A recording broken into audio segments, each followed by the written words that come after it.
Hi, all. Welcome back to part D of 4D, which is about polynomials. Today we're focusing specifically on cubics and alternative ways to being able to factorize cubics.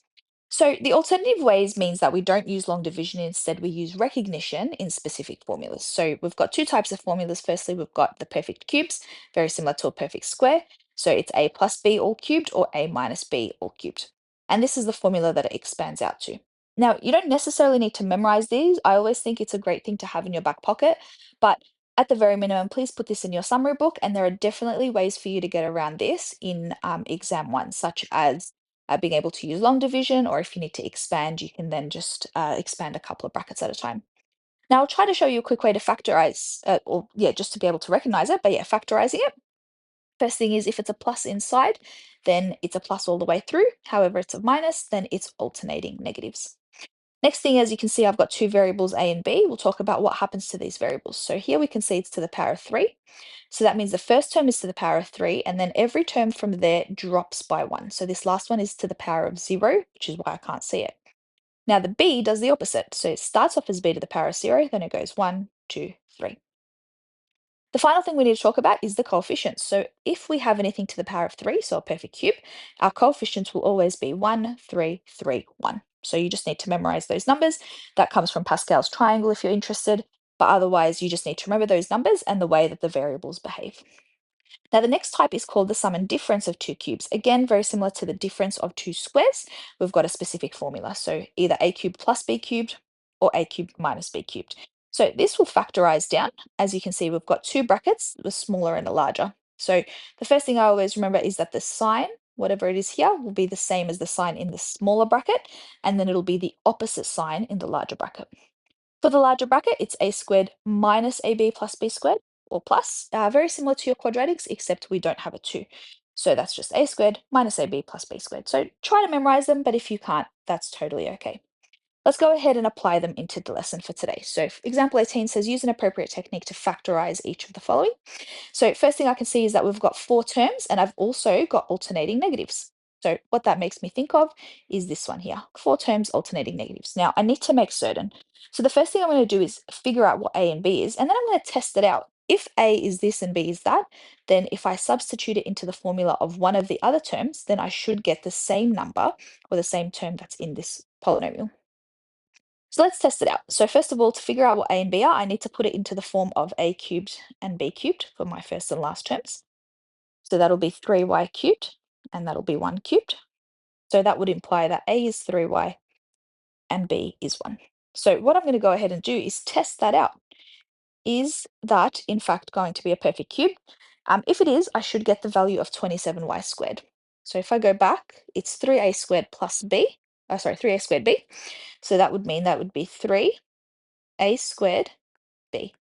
So that's going to be 9y squared. And then 3 times 9 is 27y squared. And as you can see, that is indeed that term. Feel free to test that one out as well, but I'm pretty sure it should be fine.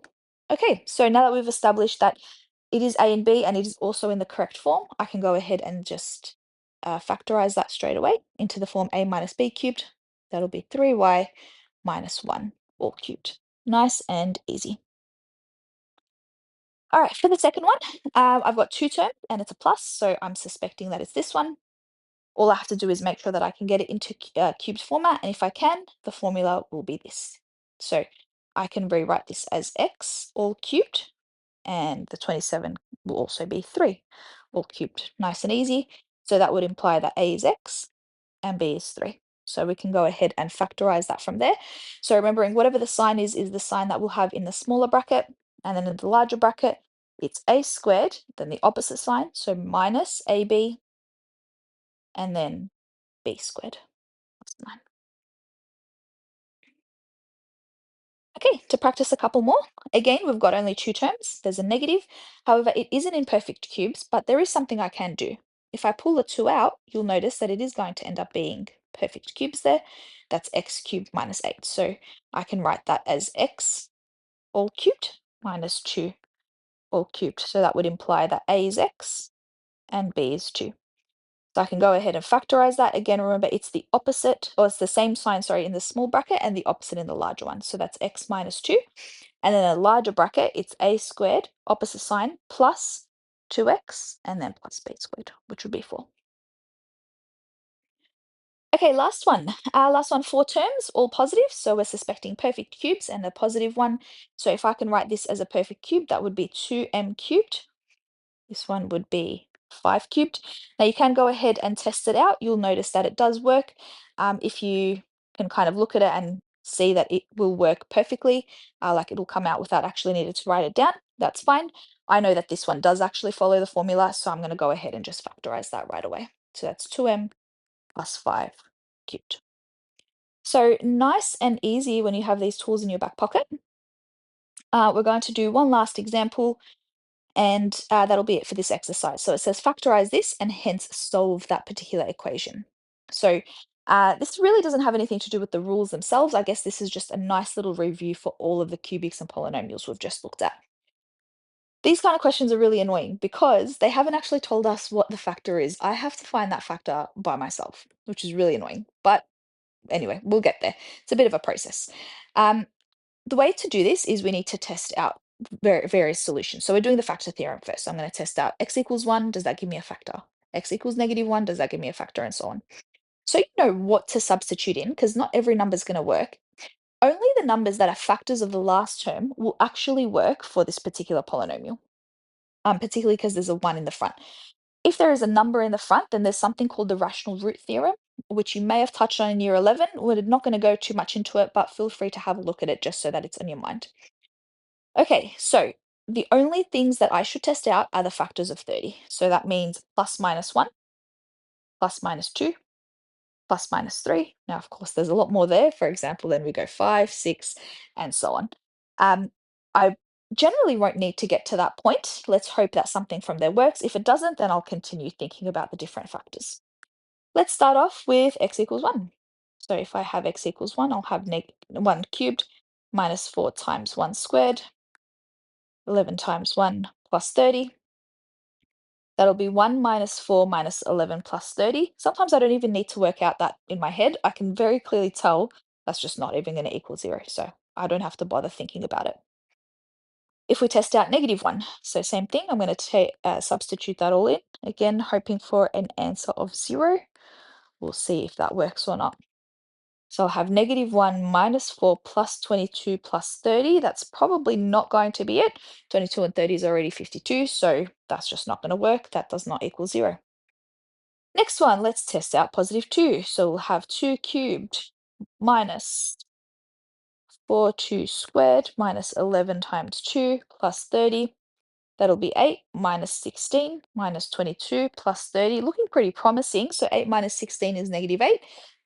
-8 minus 22 is -30, and then plus 30 is our wonderful 0. So that's amazing.